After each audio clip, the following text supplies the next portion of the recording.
Assalamualaikum warahmatullahi wabarakatuh. Perkenalkan saya dengan Cecilia Roro. Di sini saya dari kelompok 7. Saya ingin sedikit menjelaskan mengenai siklus keuangan dalam sistem informasi akuntansi. Tentunya saya tidak sendiri. Di sini saya ditemani oleh teman-teman saya, ada Dewi Putri dan Dewi Wulandari. Siklus keuangan dalam sistem informasi akuntansi. Apa sih siklus keuangan itu? Siklus keuangan adalah kejadian yang berkaitan dengan peroleh dan manajemen dengan dana modal termasuk dengan kas. Siklus keuangan sendiri menyediakan informasi untuk serangkaian laporan keuangan mengenai suatu lingkungan accounting. Dalam siklus keuangan ada yang namanya sistem buku besar umum, dan semua sistem buku besar umum harus melaksanakan pertama, mengumpulkan data transaksi, kedua, memproses arus masuk transaksi, ketiga, menyimpan data transaksi, keempat, melakukan pengendalian accounting, kelima, menyediakan laporan keuangan, dan keenam, mengklasifikasi dan mengkodekan data dan perkiraan transaksi. Sistem informasi akuntansi sendiri itu apa sih? SIA sendiri adalah suatu fungsi yang melaksanakan tugas pengolahan data finansial menjadi informasi yang dibutuhkan bagi pemakai di dalam maupun di luar perusahaan. Dia sendiri juga bertanggung jawab menyediakan informasi keuangan bagi tiap elemen lingkungan kecuali dengan lingkungan pesaing. Sehubung dengan kebutuhan, informasi keuangan adalah kebutuhan manajemen level atas sehingga SIA hanya melayani informasi yang berorientasi kepada manajemen level atas tersebut. Sistem komputer akuntansi berkembang dengan seiring perkembangan teknologi informasi dan ilmu pengetahuan, di mana yang dibutuhkan bukan hanya hal finansial saja, melainkan juga hal operasional atau non-finansial. Dan yang membutuhkan informasi bukan hanya manajemen level atas saja, melainkan semua level manajemen. Sistem akuntansi komputer juga mendukung manajemen terbuka, namun masih banyak organisasi yang menerapkan manajemen tertutup. Untuk sistem akuntansi sendiri akan dijelaskan lebih lanjut oleh teman-teman saya. Terima kasih. Penjelasan selanjutnya yaitu flowchart siklus keuangan pada akuntansi. Secara umum, siklus keuangan sistem informasi akuntansi dapat kita artikan sebagai langkah-langkah atau proses akuntansi untuk menghasilkan informasi keuangan, mulai dari transaksi sampai penyajian laporan keuangan. Siklus akuntansi diawali dari adanya transaksi yang terjadi dalam sebuah perusahaan.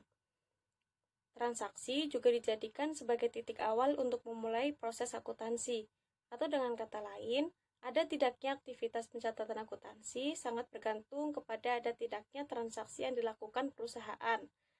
Aktivitas transaksi seperti pembelian dan penjualan.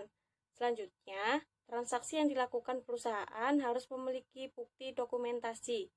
Transaksi yang tidak memiliki bukti sebagai dokumentasi tentu tidak dapat dikategorikan sebagai sebuah transaksi. Kemudian, bukti transaksi merupakan syarat mutlak untuk mengakui keberadaan dari sebuah transaksi. Langkah selanjutnya, dokumentasi dicatatkan dalam buku harian. Buku harian ini merupakan catatan untuk merekam transaksi perusahaan untuk pertama kalinya. Dari buku harian diteruskan ke buku besar.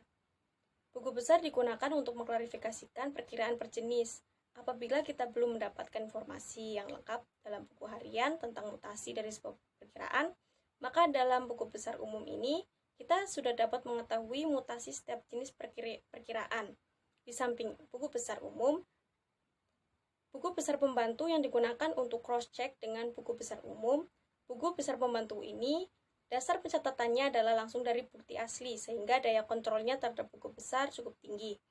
Setelah buku besar disiapkan, selanjutnya dibuatkan buku neraca saldo yang digunakan untuk mengkoreksi jika terdapat kekeliruan, mulai dari dokumentasi transaksi sampai pada buku besar umum. Buku neraca saldo ini berisi saldo-saldo perkiraan dalam sebuah perusahaan. Setelah neraca saldo disiapkan, maka dibuatkan neraca lajur yang digunakan untuk mempermudah penyajian laporan keuangan dengan berbagai penyesuaian yang dilakukan. Dari semua dokumen sumber transaksi langsung dicatatkan ke dalam buku harian umum. Khusus untuk dokumen sumber transaksi utang dan piutang, selain langsung dicatat ke dalam buku harian umum, juga dicatat ke dalam buku besar pembantu sebagai buku kontrol terhadap buku besar umum utang dan piutang.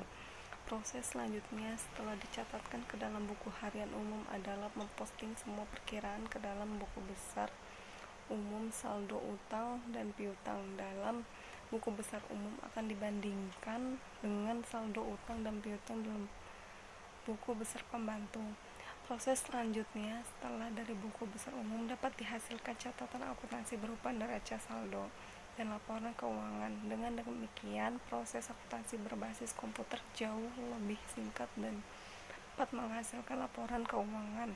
Sedangkan offline sistem proses dijalankan secara bertahap atau dengan kata lain proses menjurnal atau memposting didasarkan pada waktu tertentu.